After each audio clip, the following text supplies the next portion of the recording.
I have a friend, let's call him Georgie, or Zora for short, whose fascination with everyday mysticism became almost a mania and led him into the occult.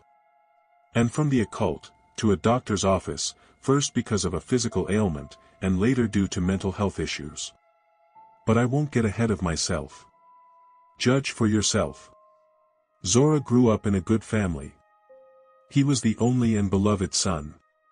In school and university, he was known for his diligent attitude toward studies. At the same time, he was never lonely and was the life of the party.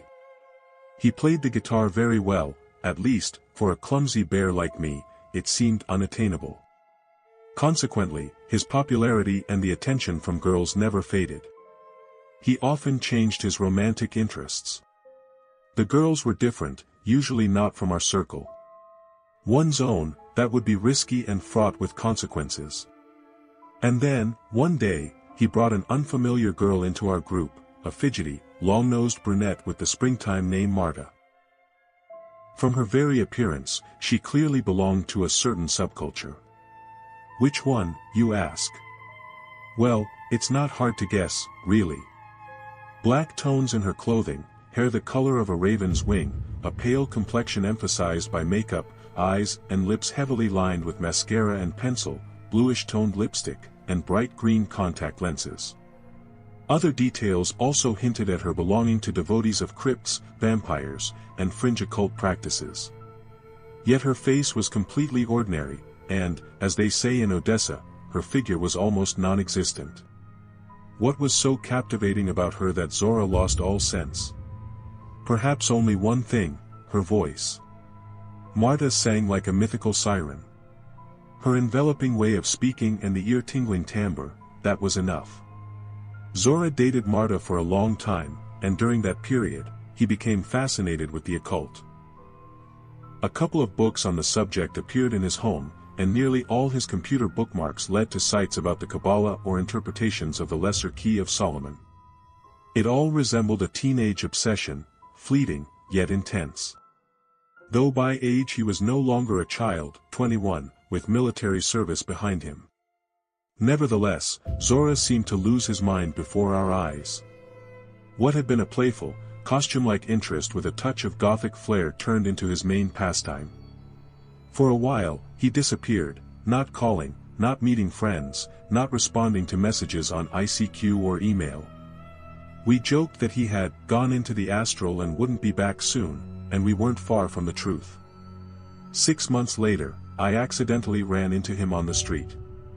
The strong and cheerful young man I knew now looked aged and dulled, as if he had been held in a dungeon on bread and water. Shaved bald with sunken cheeks, he involuntarily reminded me of a concentration camp prisoner. What had happened?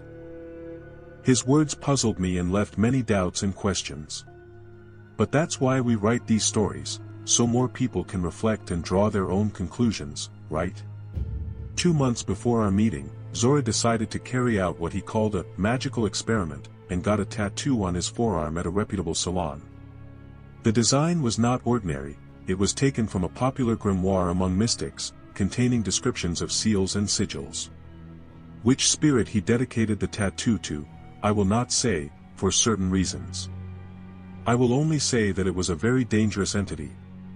Zora's motives remain unclear to me even now. But what's done is done. His new friends among occultists saw his act as brave and commendable. But who are they to judge? Merely cosplayers, influenced by movie nonsense. For about 2 weeks, nothing new happened in his life. The tattoo had neither benefit nor harm. Temptation and curiosity drove Zora to perform the most primitive summoning ritual. The kind with mirrors, candles, a dark room, and mumbling pseudo-spells in Latin.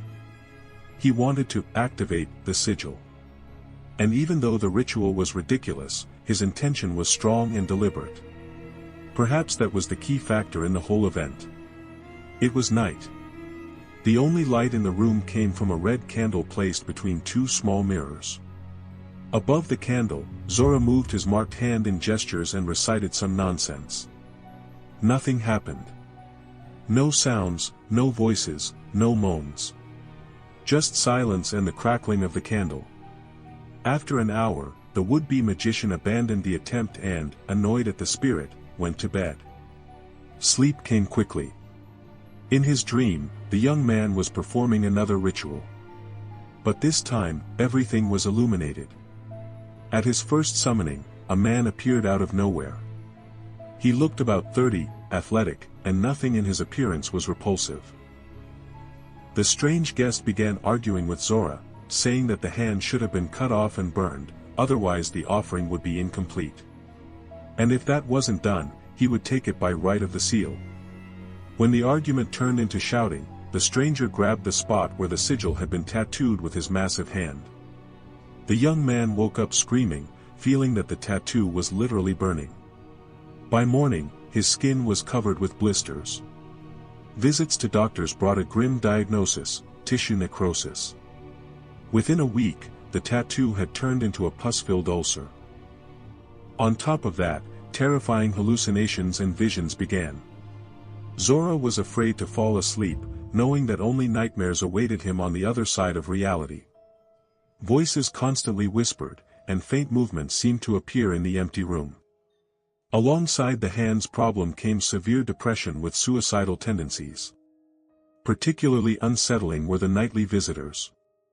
With uncanny regularity, someone or something would appear in the middle of the night and violently shake the sleeping Zora. Waking from a nightmare would plunge him into the nightmares of reality. A hoarse, harsh voice whispered and demanded obedience. Paranoia or possession.